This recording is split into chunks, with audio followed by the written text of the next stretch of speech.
You ask Tiger to solve. This deals with linear equations with one unknown.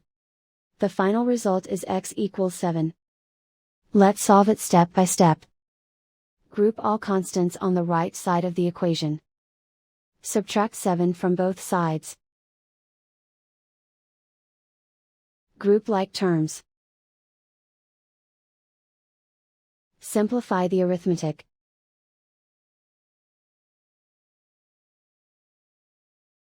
Convert the x into a positive number. Multiply both sides by -1. Remove the ones. Simplify the arithmetic.